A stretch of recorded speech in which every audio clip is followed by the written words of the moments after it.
Bien, bonjour à tous, j'espère que vous allez bien. Sylvain Couillou encore une fois pour vous entretenir sur un nouveau thème. Aujourd'hui, je voudrais qu'on parle des objectifs professionnels. Vous savez, on a plusieurs types d'objectifs, des objectifs sur le plan personnel, sur le plan religieux, sur le plan spirituel en général, mais aussi sur le plan professionnel. Et cet objectif professionnel vise à l'atteinte d'un certain peut-être niveau professionnel dans l'évolution. On peut trouver pas mal de plusieurs formes on peut en citer quelques exemples. Peut-être quelqu'un qui souhaite occuper un poste de directeur financier comptable dans une multinationale, par exemple. Un poste de directeur des opérations dans un domaine maritime. On peut trouver pas mal d'objectifs professionnels que l'on arrive à un moment à se fixer. Et le problème, c'est que souvent, on a de très beaux objectifs. Très beaux objectifs, mais quand on regarde derrière ce qu'on fait pour pouvoir les atteindre, cela, c'est pratiquement décourageant. Décourageant de savoir qu'une personne vise un tel objectif, mais ne fait rien en termes de moyens pour pouvoir l'atteindre. Parce que oui, il y a des objectifs, il est permis de rêver, tout le monde peut se fixer des objectifs. On peut arriver à un moment à déterminer ce que l'on veut dans la vie et là où l'on veut arriver. Mais est-ce que l'on fait le nécessaire pour y arriver? Et c'est le problème de la plupart des demandeurs d'emploi. Beaucoup demandent les emplois.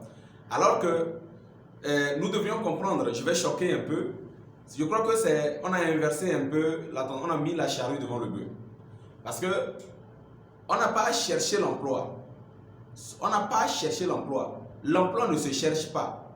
Puisque l'emploi, lui, il est là. Il est à trouver. Maintenant, il faut juste remplir les conditions pour le trouver. Donc, ce qu'il faut faire, c'est de chercher les compétences. Les compétences constituent les moyens dont on a besoin pour atteindre nos objectifs professionnels. Quand on vise un objectif professionnel, quand on a un poste en vue dans un organisme international, par exemple, dans une grosse entreprise, tout le monde rêve, tout le monde rêve d'un gros salaire, tout le monde rêve de meilleures conditions de travail. Il faut se demander si l'on a les compétences pour occuper ce poste. Toi, demandeur d'emploi qui me suis en ce moment, est-ce que tu as les compétences nécessaires pour prétendre au poste que tu souhaites occuper? Est-ce que toi, comptable, tu as les compétences nécessaires? C'est quoi donc une compétence? Les compétences, c'est le savoir-faire, le savoir-être dans vos domaines de compétences. On s'est souvent focalisé sur le domaine de compétences, croyant qu'on avait la compétence nécessaire pour le faire le travail. Quand je dis, j'ai obtenu une licence en droit, je suis diplômé en droit, j'ai obtenu un master en droit, je suis diplômé en droit. Le diplôme, c'est un gros sac que l'on porte, avec une inscription dessus pour indiquer le diplôme que nous avons obtenu, le domaine dans lequel nous l'avons obtenu. Mais il n'atteste aucunement des compétences que l'on a dans ce domaine. Parce que aujourd'hui, vous voyez, on peut réussir de plusieurs manières. Il y a des gens qui réussissent honnêtement et d'autres malhonnêtement. Malhonnêtement, qu'est-ce que cela veut dire? Il y a des diplômes qui s'achètent. Il y en a qui iront acheter les diplômes. Il y en a qui iront tricher pour réussir, pour obtenir un diplôme. Mais la question est de savoir à quoi te sert concrètement ce diplôme.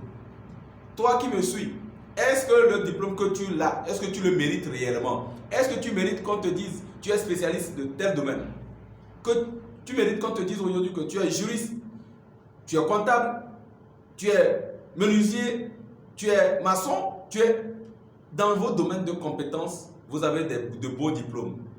Mais est-ce que vous avez les compétences nécessaires pour voir? Et telle est la question. Il faut que chacun se pose cette question. Quand vous aurez les compétences, je vous assure d'une chose. Quand vous avez les compétences, c'est l'emploi même qui vous cherche.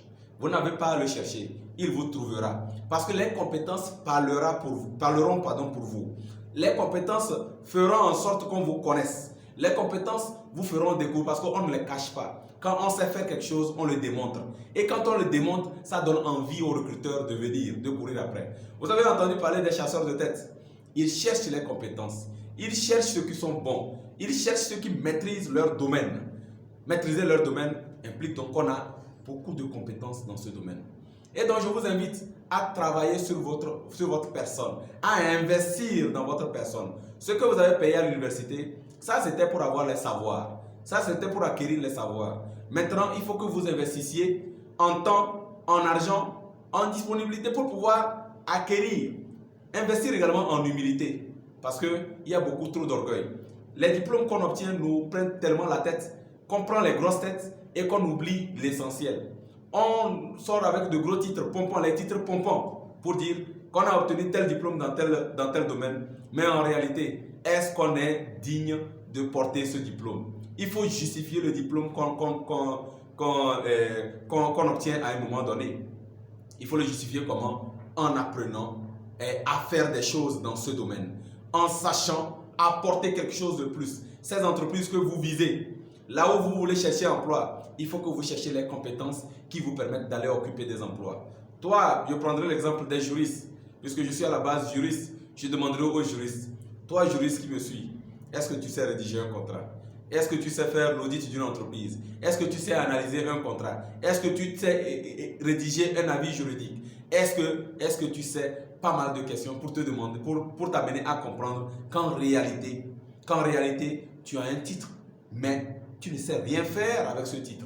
Il faut que tu apprennes à le faire et cela va te demander un peu d'humilité et d'investissement. À travers les formations, vous allez apprendre. À travers les stages, vous allez apprendre. Inutile de courir tout de suite après les gros salaires. Les gros salaires viendront d'eux-mêmes après que vous ayez le nécessaire. Donc, avant de réclamer quelque chose, il faut d'abord s'assurer qu'on a déjà fait le maximum pour pouvoir l'atteindre. Il ne s'agit pas d'aller réunir les diplômes. Et vous comprendrez donc que on peut avoir obtenu un diplôme dans un domaine particulier, mais nos compétences aussi se situent ailleurs. Parce que nous nous sommes exercés seulement dans ce domaine autre que celui où nous avons obtenu le diplôme. Donc, cela n'étonnerait pas aujourd'hui qu'on ait des juristes qui sont de très bons comptables, qu'on ait des comptables qui deviennent des juristes parce que, à force de pratiquer la chose dans un domaine, à force de s'exercer dans ce domaine, on finit par acquérir. Et n'oubliez pas, les Anglais nous diront practice makes perfect. Et donc, nous devons nous exercer chaque jour à acquérir ces compétences qui nous permettront d'aller loin. Je souhaite à tous une très bonne chance et vraiment, je vous souhaite de trouver les compétences qu'il vous faut pour atteindre l'objectif que vous vous êtes fixé. Merci.